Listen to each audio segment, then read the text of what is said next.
right, so we're going to go ahead and get started. I have about 4 minutes after, so I know John's got a busy morning, and we appreciate him being with us for a webinar today. So John Rodriguez is a professor at the University of Texas at Arlington. He's in the criminal justice department. He's going to be talking with us today about gangs and sexual violence. So I'm going to go ahead and pass it over to him and let him do his thing. So John, you're on. Okay, thank you all very much for being here, and thank you all for having me. This is a great honor and privilege to be here. I do want to apologize that I have to cut out right at 11 a.m. I've got another meeting going on, but nevertheless, I'm going to do my best to cover as much as I can in such short time, and then hopefully leave the last few minutes for questions for you guys. But we're going to go ahead and get started here. This PowerPoint that I put together was actually a proposal that I wrote for the U.S. military. The U.S. military is very interested in the cartel, gangs, and politics, how it's all tied together with violence, with the drug problem that we're having in the United States and in Mexico, and of course, sexual violence among men and women that are sort of tied to gangs, but not really. But I'm going to go ahead and tie all this together. Hopefully this makes sense. So I'm going to go ahead and get started.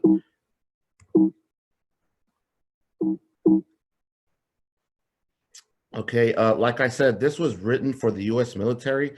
It was a proposal that I put together in better understanding sort of the complex phenomenon and the socio-economic sort of impact that gangs, cartels, and drug traffic organizations have in the United States and Mexico.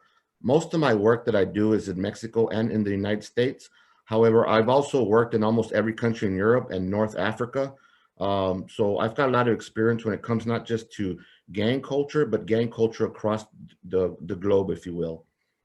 I do have a lot of pictures, so I'm going to just move through those very quickly. But essentially, what you see here is a picture of myself working in Chihuahua and Juarez through this initiative called the Mireya Initiative. And it was sort of an initiative that was created by Calderon and George W. Bush to sort of funnel military and police services to Mexico, not just in training, but also hardware. We've sent Black Hawks down, we've sent 50 caliber weapons, all kinds of weapons through the Mireya Initiative. And it's also known as Plan Colombia. And it's known as Plan Colombia because it is sort of a cut and paste from what we were doing in Colombia back in the 80s and sort of putting it in the United States. Again, this is me working down in Mexico on the border with the military, with the Policía Federal. And of course, up on the top right corner, you see some of the US Embassy guys and the Federales up there. Okay, first of all, what is a gang? How do we define cartels? What is a DTO? And how are these groups tied to politics? And of course, sexual violence and human trafficking. The picture on the bottom left where it says Fuerza Civil, that was me working in Monterrey, Mexico for probably a few years back. But again, the Mireya Initiative is sort of a plan. Again, it's also known as Plan Colombia because it was a cut and paste, and we just kind of moved it over to Mexico. Some people call it Plan Mexico as well. But since 2007, 2010, we had over 67,000 deaths in Mexico. So first of all, what is a drug cartel? A drug cartel is a criminal organization with the primary intention of supplying drug trafficking operations. So at the very top of the pyramid, you have drug cartels. Right below them, we have what are called drug trafficking organizations. Right below that is where we have the gangs. So you can sort of visualize this pyramid where at the bottom you have the gangs, then you have DTOs, drug trafficking organizations, and then you have the cartels at the very, very top. Now, DTOs are complex organizations with highly defined command and control structures that produce, transport, and or distribute large quantities of illicit drugs. Now, DTOs, again, they're a step below the drug trafficking organizations are a step below the cartels. Now, the DTOs are a little bit more disorganized than the cartels. The cartels are very small, very tight, and they have a system of merits. Drug trafficking drug trafficking organizations are a little bit different in that they're still extremely organized, but they not only participate in the drug movement, but also in human trafficking, in sex trafficking, labor trafficking, weapons trafficking, and things like that. Again, they're a little bit more disorganized, but you find more of them out there than you actually find of cartel members. The reason why, because they're not structured as well, but yet you find them all across Mexico, all across the United States. Now, these drug trafficking organizations have also been found to be corrupt police officers.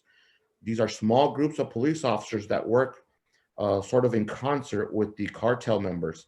And so, those of you that are from South Texas, I don't know if you guys are familiar with the Panama unit down in Hidalgo County, but that was a group of police officers that engaged in drug trafficking and human trafficking. And of course, they were all caught and prosecuted, and they're all serving time in prison right now. Cartels are made up of multiple DTOs. Oh, one thing I need to note is that some of these pictures are extremely graphic. I've also got video that I'm not going to play. So if I think this is better when we're face to face instead of the webinar, so I can show the videos, I can pause the videos, and we can go take our time and talk about all the pictures and what's going on here. But again, DTOs are smaller. I mean, they're more loose than the actual cartels. Now, cartels represent a significant threat to the United States. Of course, we know that they engage in the drug trafficking business. Cartels really don't want to deal with human trafficking or weapons trafficking. They do, just to assist their business, but the real money is in the drugs, cocaine and marijuana, of course.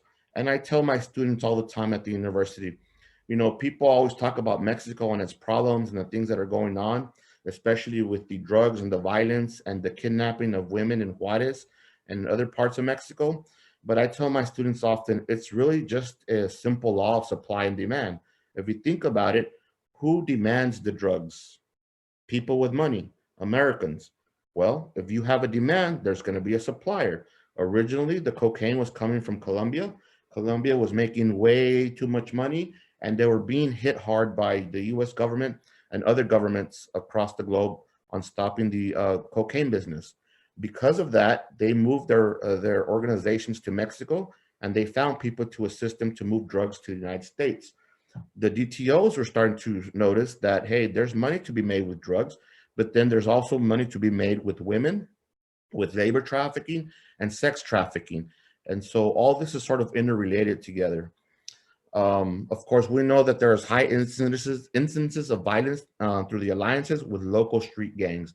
When I talk about local street gangs, we're talking about gangs like Crips, Bloods, MS-13, Calle 18, Mexican Clan Mafia, and the list goes on. Tango Blast, and just about any gang that's a little bit organized can engage in drug trafficking, human trafficking, and make some money. Again, some of these DTOs have branched out, not just dealing with drugs, but they deal with human trafficking, weapon smuggling, kidnapping, extortion, auto theft, and money laundering. I worked in a particular case out in Houston, Texas, where there was a young man who was being sentenced to death. And I worked for the defense, so I don't believe in the death penalty. I was defending the young kid, but he was sort of participating in organized crime with some of the cartels out in Houston. He was being prosecuted for 10 different homicides over a 2-year span. And I strongly feel that he did not commit the homicides. The cartels were using this young kid to traffic some of the weapons that they were using. And so when they caught this kid, they obviously caught him with all the guns that were used during the homicides. And so the ballistics traced everything back to him. And so he was sort of a patsy, sort of the fall guy for the cartels. He was a kid, so he didn't know any better. And now he's sitting on death row today. Again, there's a lot of money to be made with weapon smuggling and human trafficking. In terms of human trafficking, we all know that sex trafficking is a big part of this. And the cartels and the DTOs, especially DTOs and some of the local gangs, They engage in this often, especially when there is a big event in any given city. Let's take, for example, Arlington, Texas. A few years back, we had a Super Bowl. If you guys remember that, we had sort of these web pages where you can get women, and the women were being trafficked in by many gangs and DTOs and pimps and things like that. These women were often victims of these groups and individuals. And so we had all kinds of federal agents come into Dallas, Fort Worth, sort of to train, to identify, and to sort of educate people about what was going on during Super Bowl. Again, that's just one event. You have the World Cup, you have, rodeo events, you have these events that go on in Houston all the time, the big concerts. So anytime you have a big major event, you see sort of a heightened activity of sex trafficking, especially when the gang members have a stronghold in a major city like Houston, because the population is just so huge, and the police are often outnumbered when it comes to some of these organizations and groups. So there's a lot of victimization going on. So just a little bit about the cartels and their structure. You have what are called halcones or falcons. These are the eyes and ears on the streets. Sometimes the halcones, they're just regular gang members or DTOs, but in any given neighborhood, you could have an halcon that lives there. The cartels will approach him and say, hey, you want to make a little bit of money? And sometimes they're just kids, 10 years old, 11 years old, 15 years old, 18 years old. They give them cell phones and they tell them, hey, look, here's a cell phone. Whenever you see cops, whenever you see trouble, give us a text and we'll come out here. And they pay these halcones. And these are especially found in some of the more socially disorganized neighborhoods, if you will. Said differently, the ghettos, the barrios, the favelas. And so you have a lot of these kids working for these drug trafficking organization and these gangs. And they just alert them constantly, hey, there's a cop coming through. There's another gang coming through. There's a DTO that doesn't belong here. What are y'all going to do? And so they send in sort of the backup, if you will. The halcones, again, they're the eyes and ears of the street, and you find them just about in any socially disorganized neighborhood. For example, in Houston, you got 5th Ward, you got 2nd Ward, you've got 3rd Ward. And so you find these halcones out there in the neighborhoods, just kind of the eyes and ears. The other important guy in a cartel is the Sicario. He's sort of the hitman. This is especially true in Mexico. Whenever you have an organization getting out of control with an individual, the Sicarios come in and they clean house. I don't know if any of y'all from the Dallas-Fort Worth area, but there's a community here called South Lake. It's South Lake. The cartel sent 2 Sicarios to come kill a lawyer because he wasn't doing what he was supposed to do in the eyes of the cartel. The 2 individuals that came across from Mexico, they were actually police officers down in Mexico, and they were sent to assassinate the lawyer out in South Lake. The assassination was successful. The 2 cops were caught later on, and it turned out that the 2 cops were a father and son team. And again, they were the sicarios for the cartel at the time. Then, of course, you have the lieutenants. The lieutenants, they supervise the hitmen and the falcones. They're the ones that can carry out the low-profile executions without permission from their bosses. The lieutenants are really important because they have more sort of the hands-on in the local community, the local environment. And again, they can carry out the low-profile executions without their bosses. The bosses, as some of you may know, are called capos, or the drug lords. They're the main ones at the very top of the hierarchy, at the very top of the structure. So these guys, again, the cartels at the very top of the pyramid, the capos are the highest ranking individual in the whole sort of structure. Again, this is a video here. I'm not going to show this video because it's extremely graphic. Sorry about that. Didn't mean to play that. But the individual typology of members in terms of not just gangs, but cartels and DTOs, you have your regular hardcore 1%. These are the individuals that, if you guys are familiar with motorcycle gangs, you see them wearing their vests, motorcycle clubs. And on their vest, they'll have a patch that says 1%. This simply means that the gang is pretty much all that exists for them. And so they will do anything and everything for the gang. They will kill for the gang. They will make money for the gang. They will engage in criminal activity for the gang. The gang is all they have. I remember one time a few years back, I was interviewing this kid in Fort Worth. He belonged to a gang called Barrio Centro. And during this interview, I asked this kid, hey, are you a 1%er? He goes, yes, I'm a 1%er. The gang is all I have. That's everything I know, and that's everything I will ever know. And I said, okay, so what are the things that you engage in? He goes, I'll do anything for the gang. And he told me, the gang is so much a part of me, and I am so much a part of them. They are my family. And if you do anything to my family, I'm not going to kill you. I'm not going to hurt you. What I'm going to do, and I have this interview recorded somewhere in my files. He told me, what I'm going to do, sir, he goes, I'm going to go to your house. I'm going to go to where you live. I'm going to kill your mom, your dad, your sisters, your dogs, and everything in your house except you, because I want you to feel the pain that I am feeling. That is an exact quote from this kid. He was a 1%er. Everything and anything that he loved was the gang, and the gang was it. That's all he had. And he said, if I hurt them or if I mess with them, he's going to come to my house and he's going to do all these things. That is the purest definition of a 1%er. Of course, we've already talked about the Sicario. You've got your associate members. They're kind of in and out of the gang. They're there, but they just kind of hang out most of the time. You got your temporary members who will join the gang every now and then they'll jump back out. You got your situational members. Those members are only there for certain situations, either parties or fights or maybe a funeral or something to that effect. Then you've got your at-risk or your wannabes. The at-risk and your wannabes, in my humble opinion, are probably the most dangerous gang members besides the hardcore 1%. Why? You guys probably know this already, because they have something to prove. They want to be part of the gang. They're already at risk. They're already sort of resembling gangs in terms of the dress, the talk, the culture, the style. And so they're just ready for their number to be called up. And the older gang members know this, so they use these young kids to sort of commit their crimes, to put in work, if you will. They will even take the downfall in case something goes astray. And again, these kids, they're ready for their numbers to be called up.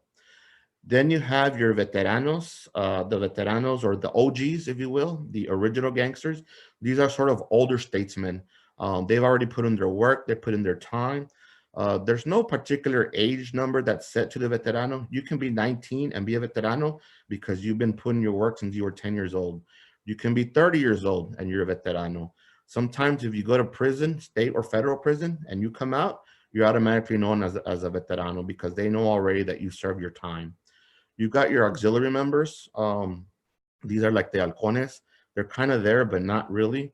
One of the most interesting things that I find about all these is that most of the regular hardcore members out there and some of these other members, they're usually men most of the time. I would say about 70 to 80% of the time they're men. Auxiliary members, they're women. Auxiliary members most often are women. Not always, because there's a lot of females out there that have their own gangs. In fact, during my interviews out in Fort Worth, I interviewed 200 gang members out there, and roughly about 40 of them were female. 40 of the gang members were female. But they had their own sort of set, their own sort of clique, but they were tied to a bigger gang. And so one of the interesting things that I found is that when I spoke to a group of females, I would ask them often this question: how do you join a gang? How do you join your gang? And they would tell me, you have to get in the ring and get in a fight and all this, or you have to put in your work. And I said, well, what does your work mean? I said, well, you have to steal, you have to move drugs, you have to sell stuff. Oh, okay. So my follow-up question was, do you ladies ever get sexed into the gang? And every time I asked them this question, they always said no, but they said that their rival gang did. They got sexed in. And I said, okay, can you explain the process? She says, yeah, what you do is that they said, first of all, we don't do it, the other gang does. But then I would ask the other gang, and they would say the same thing. Oh, we don't do it, but the other gang does. And I said, okay, can you explain the process?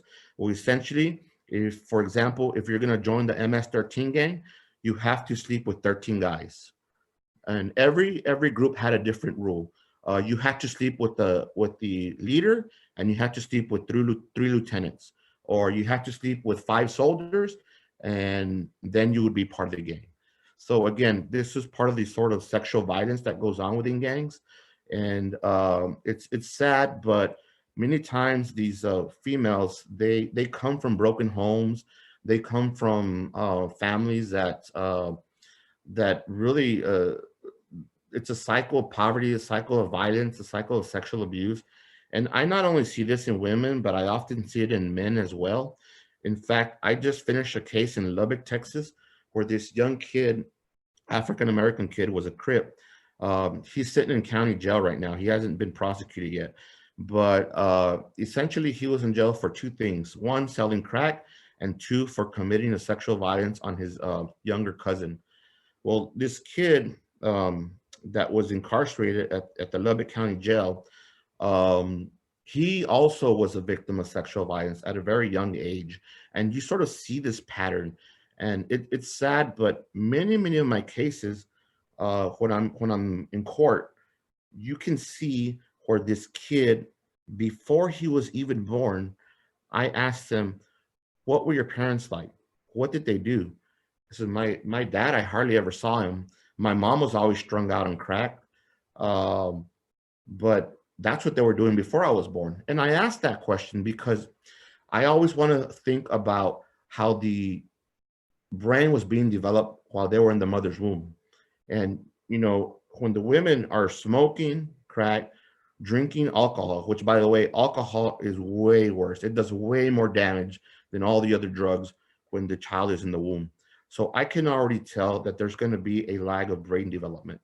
And then when they're born, no one's watching them, no one's taking care of them. They're just crying and crying. And there's study after studies that show you need to hold a child, you need to care for the child so they can be healthy. And so they lack all this. By the time they're in elementary school, they already have behavioral problems. They have issues. I've interviewed 100 kids, 200 kids, where by first grade, second grade, third grade, they already have issues like ADD, ADHD, and so on and so forth. Then I asked them, what was life growing up in your home? And oftentimes, 99% of the time, by the time they're the age 5, 6, or 7 years old, they've already been molested by mostly a family member, either an older brother, a parent, or an uncle, or even an aunt. I had a young kid one time that I interviewed. Um, he was a hardcore gang member out in Houston, and he was part of the Southwest Cholo gang. It's a huge gang out in Houston, Southwest Houston. And he told me he had been already molested by his aunts several times before he turned 6 years old. I was like, wow, that's just, you can see the pattern and how they continue this pattern of being victim, falling prey into the hands of the worst people. By the time they're in junior high, the junior highs or high schools don't want these kids because they're problem kids. They're not doing their work. And so we've created what are called these alternative training centers, or these alternative schools, where we send these kids, the worst of the worst. And we know through many prison studies that when you send people to prison, they learn to become better criminals. That's essentially what was happening with these alternative training centers. You send the worst of the worst kids to these centers, and they're going to learn to become better criminals because they're all there together and they all know each other now. And now they all have a skill, whether it's selling drugs, whether it's making crack, whether it's knowing the right people. And so they all connect and they're becoming better at what they do. And so from there, when they get into even more trouble, by the time they're 16, they are either dropping out or they're out in juvie hall. You see the same kids that you see in juvenile hall. Fast forward a few years later, you see them in county jail and you see them in prison. It's sad. And they all know each other too. They go, oh, you're from this barrio, you're from that barrio, you're from that neighborhood. Like, oh, I know you, I know your brothers, I know your cousins. So they all kind of know each other. And it's sad because the institutions, the people that were supposed to protect them the most, failed them. Society failed them. Their families failed them. The schools failed them. The jails and prisons where they were supposed to be rehabilitated failed them. They come out of jail and prison. They continue their gang life because they have nowhere else to go but back to their old neighborhoods where their old friends are at, and they continue the cycle. Sometimes there's a life event that happens where they get out or they change their ways, and that actually happens more often than what we think. But nevertheless, sometimes it's too late for many of these guys, for these kids, whether it's male or female. And so they continue this cycle of violence, joining gangs and victimizing younger kids, victimizing by manipulating them, by sexual assaulting them, by psychologically victimizing them. And it's sad because you see it over and over and over. And some of these people, some of these individuals may have kids as well. And I've seen tons and tons of pictures on social media where you have a 21-year-old that has a 3-year-old and they're giving them the gun and showing them how to throw gang signs. It's like, wow, is this what you want for your kid? Really? But that's the only life they know. That's no, they've never been taught differently. And it's sad because I see it so often that you think that there's no hope for these people, but there's outlets out there, and there's hope. So I'm going to stop talking here and move a little bit forward. So I'm going to skip this brief history of Mexico, but what I do want to point out quickly here, in 1994 we had what was called NAFTA, North American Free Trade Agreement, and that, to my opinion, contributed significantly to the moving of drugs and humans back and forth from Latin America to the United States. Why? Because essentially we opened the borders for business. And when you open the borders for free enterprise, not only is there going to be legal goods and services coming through, but of course we know illegal goods and services. NAFTA is probably one of the main reasons why we have all these kidnappings in Juarez and in Chihuahua and other border towns, because you have a lot of American companies who can now move to Mexico for cheaper labor and for cheaper manufacturing of things. And so we need people to work in these. Well, who's going to work there? The poor people, the people that need jobs. We'd rather pay someone in Mexico $1 an hour than minimum wage, which is, what is it, $7.75 here? And so a lot of these companies and corporations went down there, especially those that have unions here in the United States, because then you're not paying minimum wage. You're paying $20, $30, $40 an hour. And if I'm a business owner, I'm saying, why am I going to pay this person $20 an hour when I can move just across the border to Juarez, open the same business, pay somebody $1 an hour? Who comes to work in these businesses? A lot of women, lots and lots of women. And that's when we start seeing the disappearance of women in Chihuahua and in Juarez. Well, there's opportunity there for kidnappings as well. There's opportunity for gangs and drug trafficking organizations to make some money. So what do they start doing? They start going to these villages in Juarez. I'm not talking about these villages on the outskirts of Juarez and Chihuahua. If you've ever been to Chihuahua, it's very rural, very country, except for the main, business district center. But beyond that, it's very rural. You also have a lot of Native Americans in Mexico. The Tarahumara Indians are in Chihuahua. And it's sad because when we go work down there, people often tell us that these gangs and cartels will drive through, or the DTOs will drive through these rural villages, especially where the Native Americans are. They'll pick up the little girls and the little boys, and they take them off into the mountains, and they do whatever they want with them. And then they bring them back and they throw them, or they bring them across to the border and they try to sell them there, and then they get them across to the United States and sell these women and young boys there as well. And so it's sad because a lot of these women and kids that are being kidnapped, a lot of them work in these maquilas, or these factories that went down to Mexico. And it's also been rumored that it's not only the DTOs and the gangs that are kidnapping and raping and causing this violence on the women, but it's also many business owners and Americans that live down there that have engaged in some of this stuff. But that's hearsay, so, and I can't prove it. So, but that's not my stance here. But it's just sad to see this all the way around. In 2008, there have been several studies that show that 90% of guns in Mexico are from the US. Why is this? Well, first of all, we have the Second Amendment, which is the right to bear arms. So everybody here in the United States, pretty much, you know someone that owns a gun or you own a gun. Well, you want to make a little bit of money, you take the gun down to the border and you can sell it. And people will buy down the border and send it across, especially high caliber weapons. Back in Mexico, they love the AK-47. The AK-47, if you guys remember, after the Cold War, there were so many AK-47s left all across the United States and in Europe. They brought them back. They were selling at $200 an AK-47 shortly after the Cold War. Today, you can probably sell an AK-47 anywhere between $2,000 and $5,000 down in Mexico. Of course, you got to take it across. And so that's why Mexico has so many guns, so many weapons down there. People are trying to make money, especially in their economic crisis here in the United States. People are willing to be daring and take their guns down there. Plus, we have a lot of gun shows here in the United States, especially in Texas, and people buy them bulk in these gun shows. They take them down to the border and they sell them. And that's, you can YouTube that. I mean, people do it all the time. And then, of course, we had Operation Gunrunner, which is a failed operation by the name slips my mind. I know some of you guys have probably heard this, but essentially we had several hundred guns, or I think like 2,000 guns, and we put GPS tracking on these guns, and we sent them to Mexico so that we can sort of follow where the guns were going and who was getting them.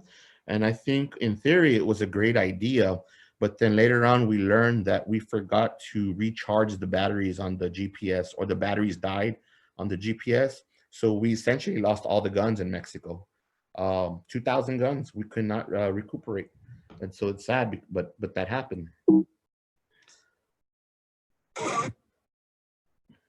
So Mexico in today's global economy, and the reason why I work in Mexico and I talk a lot about Mexico, it's because Mexico is our neighbor. It's our number one trading partner here. And whether it's you know, we like to think that it's all good and hunky-dory, that we trade a lot of goods and services, but a lot of those goods and services are also illegal goods and services, as we mentioned already. So in the global context, as I already mentioned, Mexico is the U.S. #1 trade partner of the United States. And Mexico is once the largest city in the world by population. I think today it might be Bangkok or something like that, but it was once the largest city in the world. We're the 15th largest, Mexico is the 15th largest economy in the world, the second largest economy in Latin America. And people don't know this. They always think of Mexico as just being a place of corruption and things like that. But, you know, in all actuality, Mexico is also the #1 tourist destination for Europeans. Europeans love Mexico, and you find hundreds and hundreds and thousands of Europeans in Mexico every year. But Mexico also became the most dangerous city in the world between 2008 and 2012. Again, I already mentioned a little bit about the whole notion of supply and demand. America reports 4 times more likely to use cocaine than any other country in the world. We have the highest use of marijuana at 42%. And hopefully with decriminalization, that's going to sort of change a little bit in terms of drug violence and things like that. And of course, we know that we're going through a global opiate problem. The US consumes 80% of global opiate supply. $50 billion were spent annually on the war on drugs. And when we talked about the Medea Initiative, the Medea Initiative actually gave Mexico $12 billion in goods and services just to start off with in those first few years. So it's interesting how much money is being poured into this. Just a few pictures there. That's me in in Monterrey working with the Fuerza Civil. I'm going to run through this real quickly. The history of cartels. Of course, we all know it started with the Medellin cartel down in Colombia. And then in Mexico, we had El Padrino, or the Godfather, Miguel Ángel Félix Gallardo. His sort of um, downfall was the kidnapping and murder of a DEA agent named Enrique Camarena. And if I had more time, I'd talk more about this incident here. But essentially, he had to sort of decentralize his organization, and he created several cartels across Mexico: Sonora, Juarez, Tijuana, Sinaloa, and Gulf. And of course, most of y'all may know this guy. This guy is El Chapo, and this was the second time he was caught. And of course, he got away the second time through a tunnel that was built uh, from the prison out to the outskirts of the city. You had four major cartels for a while, which is very stable. You had the Gulf cartel, Sinaloa, Tijuana, and Juarez cartel, and of course, you had your minor cartels. Then you had a couple of federations. Sort of, they all work together. They all stay out of each other's way. Um, Then you had the Zetas come in, which is a whole other organization, and they were an elite force of the military of Mexico, and they became sort of the assassins for some of the major cartels, specifically the Gulf cartel. But then they broke out and they created their own cartel. By 2010, Los Zetas now had over 300 strong. There's a war that begins, and they engage a lot in human trafficking, especially that whole sex trafficking notion. They also engage in oil pipeline theft, extortion, and other things. The current cartels, you have Tijuana, Sinaloa, Juarez, Gulf, and Los Zetas. And then the new cartels, or these are more DTOs: La Familia, Knights Templar, Beltran Leva, and Jalisco General. And then, of course, I have here maps of some of the movements of the cartels and where they are located. Um, Then you've got, again, the cartels and sort of the type of drug they're moving: marijuana, cocaine, and other things like that. And you can see the maps there. Currently, Mexico has experienced a dramatic increase in crime and violence in recent years. Of course, we mentioned the homicides already. In 2016, increases in the case of international homicide were registered in 24 states.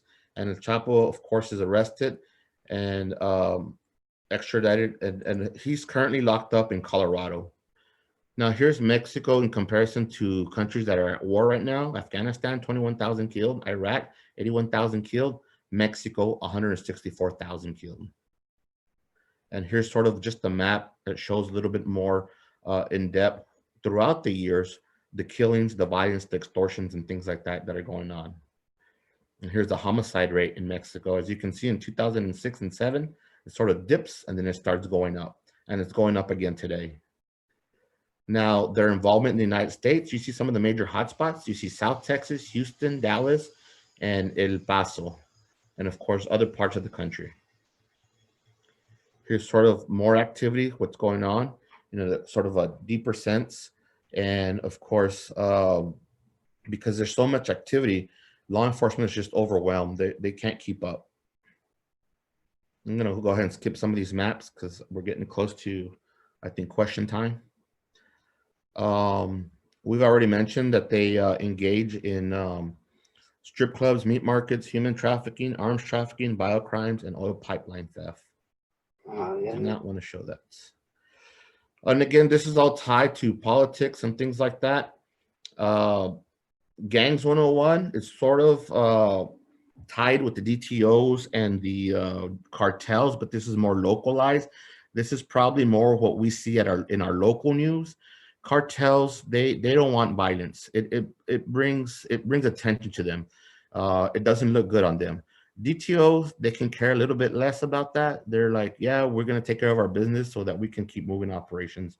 The gang members, however, they're a little bit more disorganized. There have been approximately 33,000 violent gangs reported in the United States. This includes motorcycle gangs and prison gangs. Prison gangs, we have essentially four major prison gangs. There's there's more out there, way more prison gangs out there than what we think. But the four major ones is Aryan Brotherhood, Mexican Mafia, Nuestra Familia, and then Black Guerrilla Family. Mexican Mafia and Aryan Brotherhood have a very tight alliance together, and it's funny because it's the Mexican group with the white group, or the Hispanic group with the white group. The BGF, the Black Guerrilla Family, which is an African American, predominantly an African American group, has a strong alliance with the Nuestra Familia, so another Hispanic group. And these organizations started roughly in the late 1950s, Mexican Mafia being the first. And we know that in prison, they also engage in a lot of violence and sexual acts. In fact, I just got some data from Iowa that we're going to start analyzing and look at sort of prison rapes in the state of Iowa and how these gangs sort of engage in it, and the incidences and the reported things that are being reported in prison. Our prison is very different because it's a lot of hush hush, and sometimes the guards, because they're outnumbered as well, they don't report, or they look away from some of the sexual violence that goes on in prison. But it's rampant in some state prisons especially.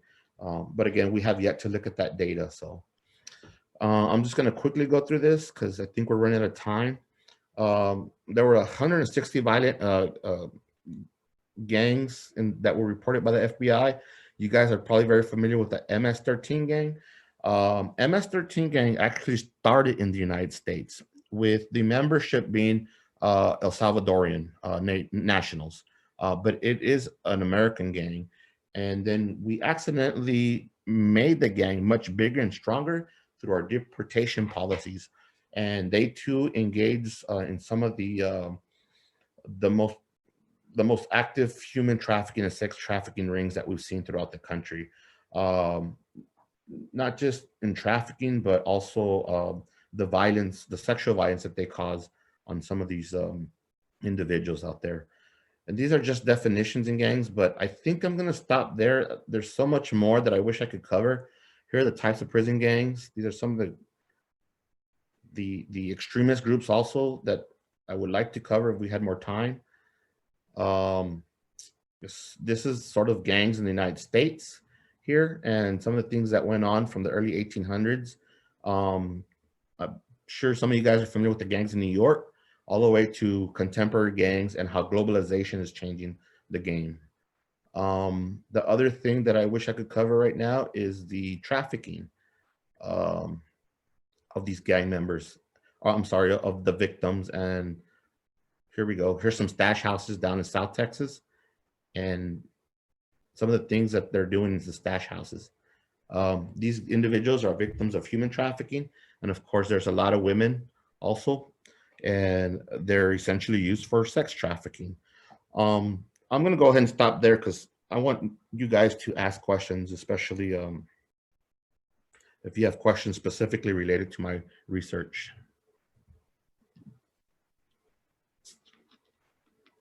All right. So before we get to asking John some questions, we are going to make our recording available via YouTube on Toss's YouTube channel. And then I'm sure John will edit up his PowerPoint and share slides, what can be shared based on his research with us, and we can email that out to participants after today's webinar. So our first question is about cartel activity in Canada. What do you know about that, John? Oh, interesting question. I haven't really looked at Canada, only because that's kind of out of my sort of jurisdiction. Not that I have a jurisdiction, I could go out there, but I do remember coming across a couple of scholars from Canada, and they often talked about the MS-13 gang, which is not a cartel, but they did tell me that the MS-13 gang is active and alive in some provinces in Canada, and that they're being used by the cartels to move drugs because there's a lot of, I know in Canada, marijuana is legal, but the cocaine isn't. And so there's a demand there. And so cartels are trying to get drugs there. I don't know if the cartels are actively there. I'm sure they have a presence there, but they use more of the local gangs to move the drugs. And That's all I really know. I don't engage in Canadian gang activity and things like that, cartel activity, but I'm pretty sure that they're active and that they're well established there. But they use the soldiers, if you will, or the small gangs. And then our next question is, do DTOs do the work that cartels don't want to do? Yes, but the cartels send the orders to the DTOs to do their work. DTOs, they're a little bit careless, but they will engage in some of the stuff that the cartels don't want to engage in. But if they get out of hand, the cartels will send a Sicario to clean house. And then let's see. Our next question is, where can I learn more about your research? Have you written a book or articles?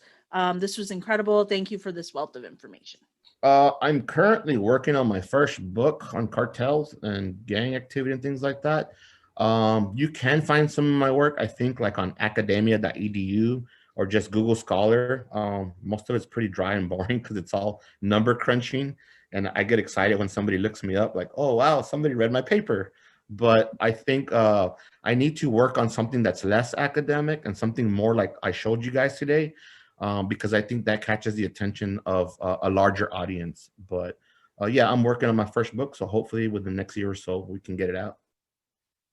And then next one, how much overlap is there with organized crime in Texas? Overlap in terms of what? Overlap with what groups? Let's see, hopefully. Let's see, we'll give Ariel a chance to chat in some more about that. Let's see. We have it. You seem to imply that the only solution to address demand, is that correct? Is so how? There are many solutions. Demand is just one, but I think the first step is either decriminalizing or legalizing certain drugs. You know, we're already doing it with marijuana, and other countries have done it with hard drugs too, small amounts. I think that we need to focus on baby steps and start decriminalizing and legalizing marijuana. I know Texas, it's illegal. Marijuana is illegal, but I think we're moving slowly towards legalizing it. We've already legalized it for medical purposes, and I think it's just a matter of time before we legalize it for just recreational use. And I think that's a good start. Okay. And then what about sex trafficking? How would legalizing play a role in any way? You know, I think sex trafficking should not be legalized. Now, if you're referring to prostitution, that's something different. I think prostitution should be really closely looked at and see what's working in Nevada. How is it legal there? How is it legal in Europe? And what are the mechanisms that we can put in place to either decriminalize or legalize prostitution? Now, sex trafficking, I think that is forcing someone to engage in an activity that they don't want to. So I wouldn't think about legalizing sex trafficking.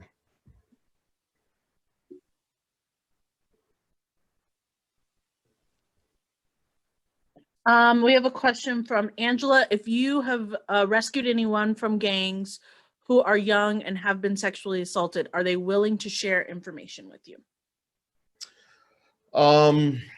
I've talked to many thousands of gang members. Many of them have been victimized.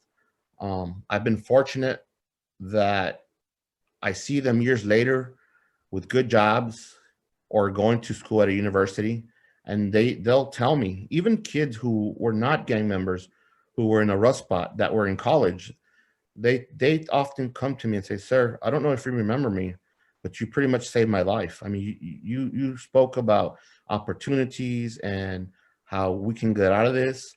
And I see them years later, and they're very successful. In fact, I have one young lady right now, and she is now a principal, and she was one of those students that was in Fort Worth, didn't have anything going for her, and she didn't know what she was going to do. She didn't even know why she was in college. I think she only went because her parents made her go, and she just smoking weed every day and just hanging out in the streets. And um, so I'd like to think I've saved people, but by the same token, I've had roughly over the all the years that I've been teaching, about 10 students commit suicide because of gangs and drugs and things like that. So, it's hard to swallow that pill, the suicides. Yeah, definitely. I think any of us that have been providers and lost someone by suicide, it's not something that we ever forget. I know 15 years of work for me, it's not something I've ever forgotten. So we are getting close to time. We have about 5 minutes left. Is there any final closing words for those of us who are doing direct victim services with people who could potentially have a gang affiliation coming to our services? What are some tips or advice for us doing that work?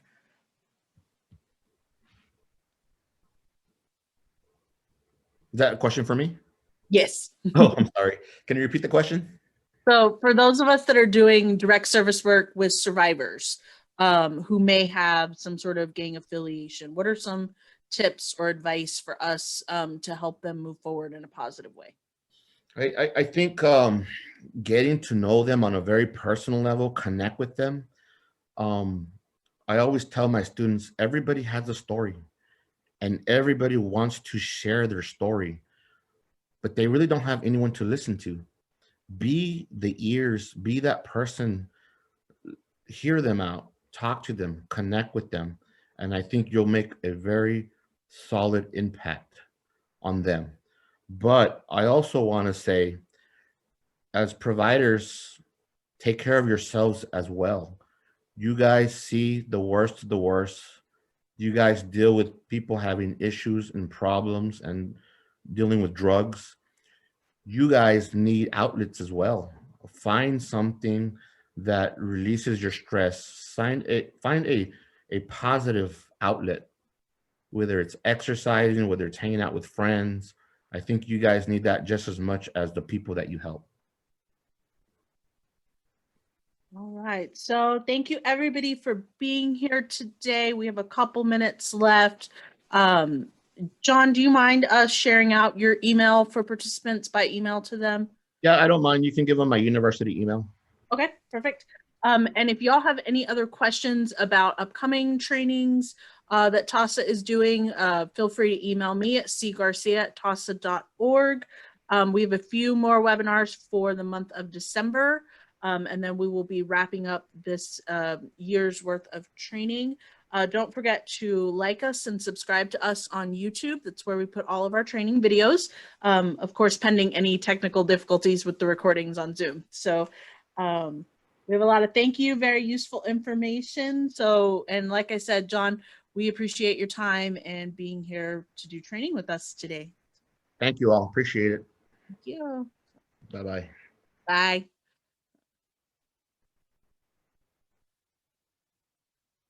I'll stay on for a couple more minutes. If anybody else has any questions or things, be checking your email. We'll be sending you a few follow-ups and watch for our YouTube channel.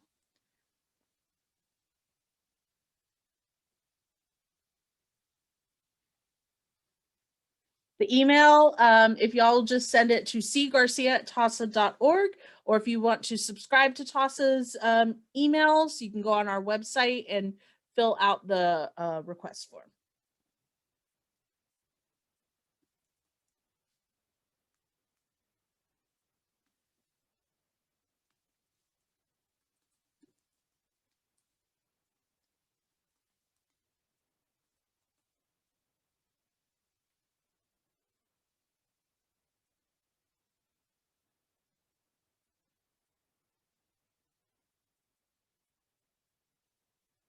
I can definitely ask if he'd be willing to come back and do a part 2.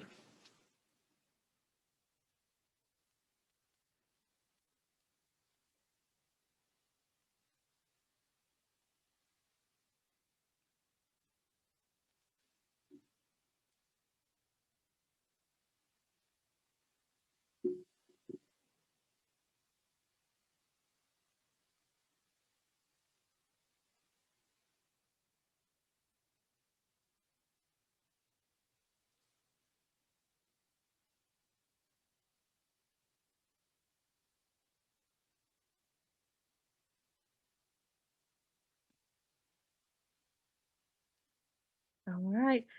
Thank you, everybody. Y'all have a good day. And I'm Crystal Garcia. I'm the training coordinator here at TASA. Our speaker today was John Rodriguez from the University of Texas at Arlington.